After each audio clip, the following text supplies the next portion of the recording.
الحمد لله الذي هدانا لدينه القويم وأرشدنا إلى صراطه المستقيم.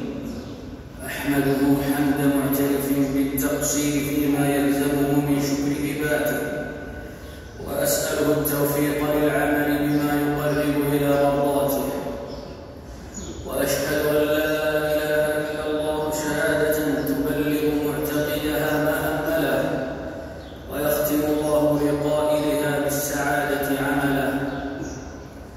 وأشهد أن محمدا عبده المنتخب من بريته ورسوله الداعي إلى طاعته، أرسله بالحق المبين وابتعثه بالشرع المتين، صلى الله عليه وعلى إخوانه من النبيين والمرسلين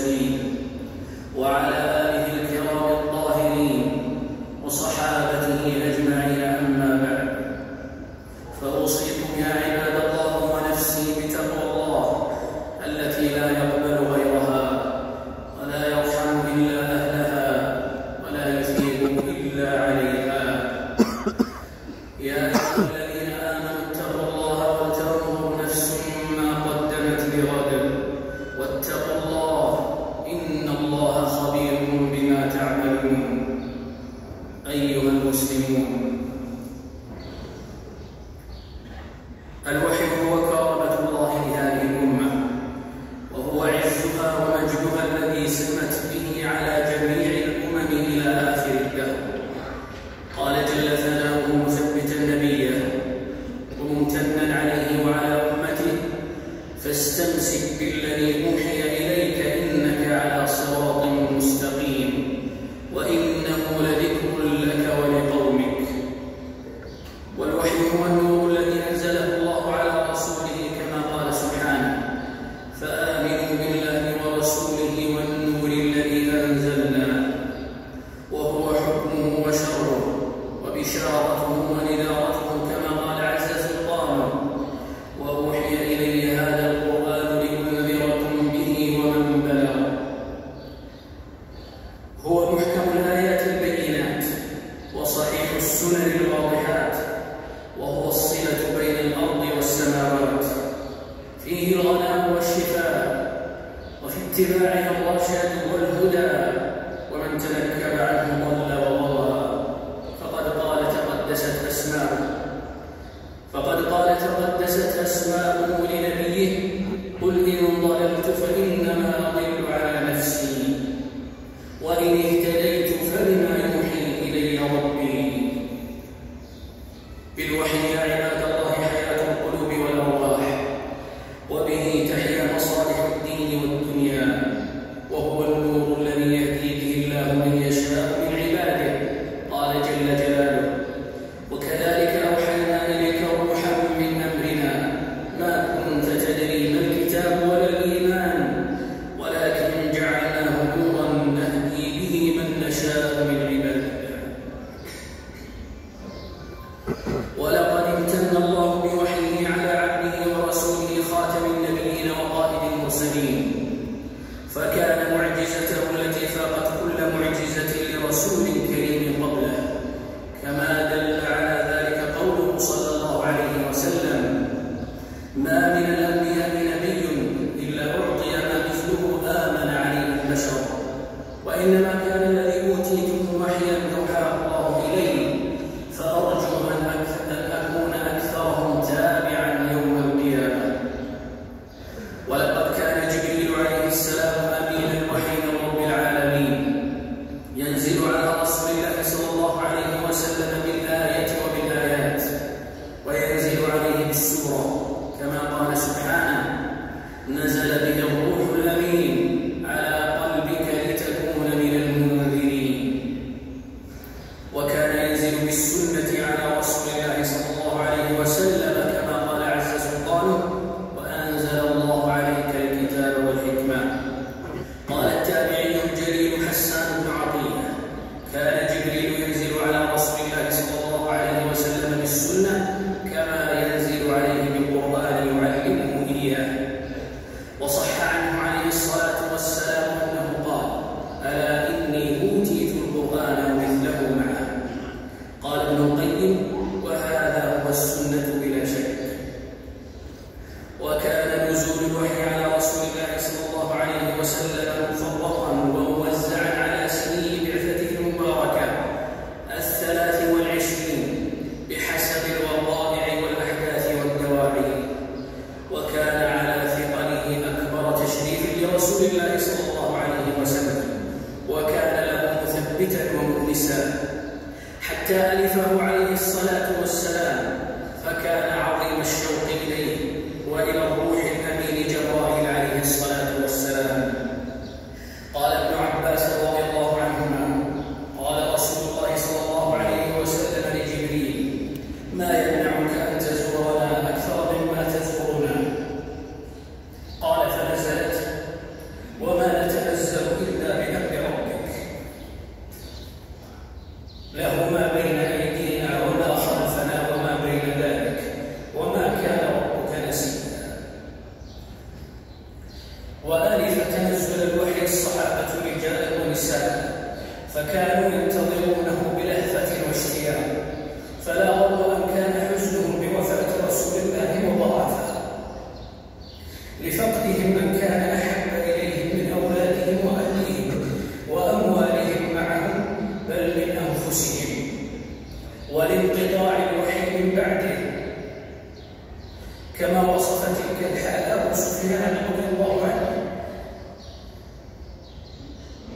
حين قال يأتي رسول الله صلى الله عليه وسلم فقدنا الوحي والتنزيل فينا يروح به ويغدو جبرائيل، وذاك أحق ما سالت عليه نفوس الناس أو كرب التسليم. وقال أبو بكر لعمر رضي الله عنهما بعد وفاة رسول الله صلى الله عليه وسلم: انطلق بنا نزور أم أيمن كما كان رسول الله صلى الله عليه وسلم يزورها. فلما انتهيا إليها بكت فقال: ما يبكيك؟ أما تعلمين أن ما عند الله خير لرسول الله؟ قالت: ما أبكي ألا أكون أعلم أن ما عند الله تعالى خير لرسول الله، ولكن أبكي أن الوحي انقطع من السماء فهيجتهما على البكاء فجعل يبكيان معها.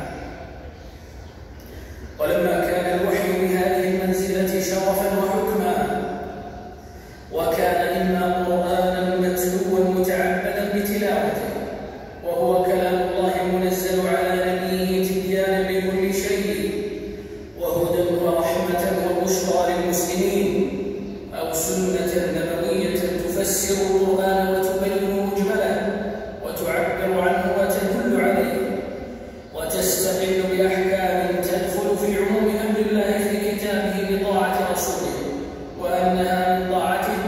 لما كان الأمر كذلك فقد أدرك حماة الملة وأنصار الدين من صحابة رسول الله صلى الله عليه وسلم وأتباعهم بإحسان عزة هذا الشأن ونفاسته وقدره ومكانته، فبذلوا في سبيل صيانته وحفظه أوقاتهم، وهاجروا أوطارهم، فارقوا لتحمله ولقي رواته أوطانهم، وركبوا لذلك الأخطار وواصلوا الأسفار، وأفنوا في سماع الحديث وكتابته وجمع طرقه الأعمار، ووصلوا في مذاكرته وتطلبه الليل بالنهار، وتصدوا لكل مبطل يظن إلحادا فيه أو حيدة عنه أو يبتغي الهدى بغيره.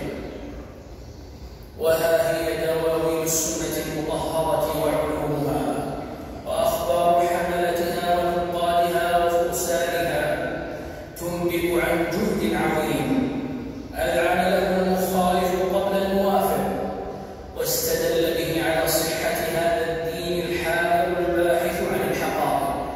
كيف لا؟ وقد تكفل العزيز الرحيم بحفظ وحيه الذي أوحى إلى رسوله فقال جل ثناؤه: إنا نحن نزلنا الذكر وإنا له لحافظون.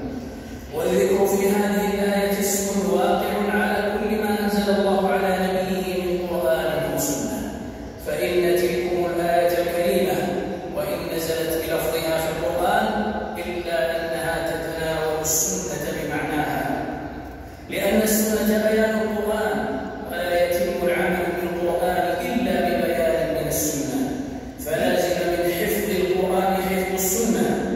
وهذه شواهد الآية الكريمة اليوم ناطقة بصدق وعد الحق المبين سبحانه في مدونات الحديث الشريف من صحاح ومسانيد والسنن وجوامع وأجزاء ومعاجم. وها هي مصنفات رواة الحديث من رجال الأسانيد تفصح عن أحوالهم عدالة وجرحا. حاشا أصحاب رسول الله صلى الله عليه وسلم، فقد زكاهم ربهم من فوق 7 سماوات في نظام علمي بليغ، في نظام علمي بلغ الذروة إتقانا وإحكاما. وكان سورا للسنة المطهرة من تشغيب المعجبين، بل هو من خصائص هذه الأمة المحمدية وفضائلها وأعظم دلائل صدق نبيها، وأن ما جاء به تنزيل من حكيم حميد. عباد الله، إن لأئمة السنة والحديث من أصحاب رسول الله صلى الله عليه وسلم وتابعيهم فمن بعدهم الذين حملوا ثم أدوا ميراث نبينا إلينا، إن لهم لحقا عظيما علينا. فما أولانا وقد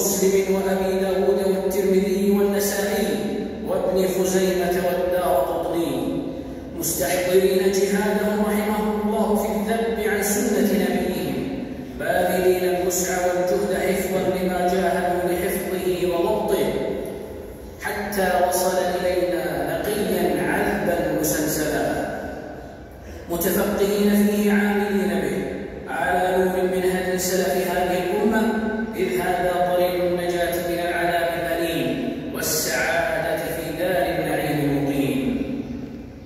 أيها المسلمون، إن من علامات صحة الإيمان وسلامة المعتقد تعظيم سنة المصطفى صلى الله عليه وسلم واعتقاد حجيتها والإذعان لها والتحاكم إليها. فمن كان مؤمنا بكتاب الله تعالى فهو مؤمن حكما ولزوما بسنة رسوله، وذلك أن الله تعالى أمر في كتابه الذي نزله على رسوله باتباع الرسول وطاعته طاعة مطلقة فيما أدركته العقول أو لم تدركه، وتصديق خبره فيما علمناه أو لم نعلم، إذ لا فلاح ولا طريق يوصل إلى الله وإلى ولايته وكرامته ومحبته ورضوانه إلا بمتابعة رسوله وطاعته. قال سبحانه: قل إن كنتم تحبون الله فاتبعوني يحببكم الله ويغفر لكم ذنوبكم.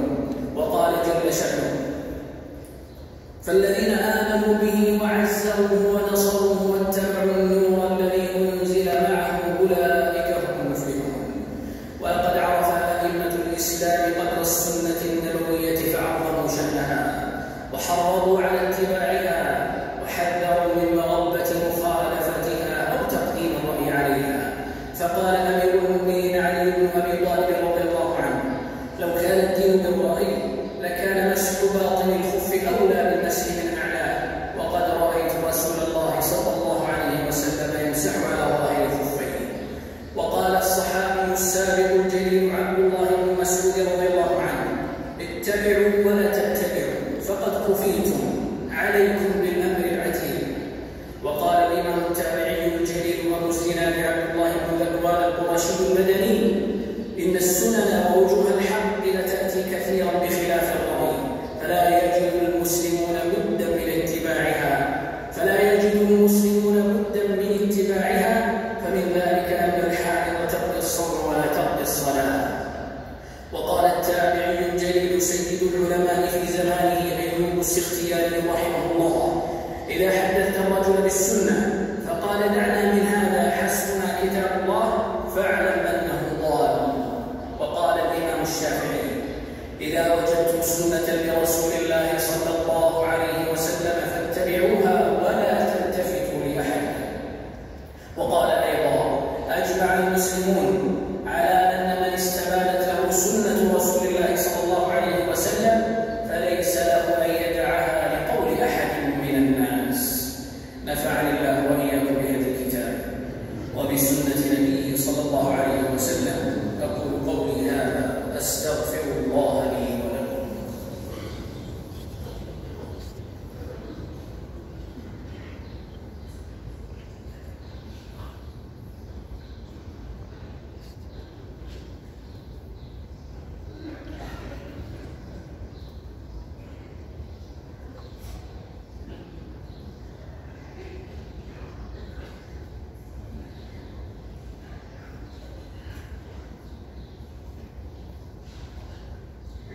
الحمد لله من جميع المحامد على جميع النعم، والصلاة والسلام على خير خلقه المبعوث إلى خير الأمم وعلى آله وصحبه وصحبه الغلب أما بعد.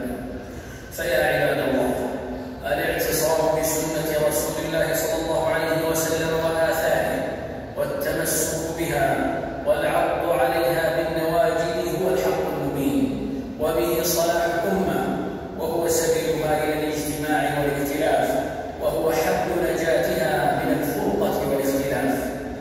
ولن يصلح آخر هذه الأمة إلا ما أصلح أولها، كما قال ذلك إمام دار الهجرة وسيد علمائها وفقهائها مالك بن أنس رحمه الله. وتلك كلمة قالها وعليها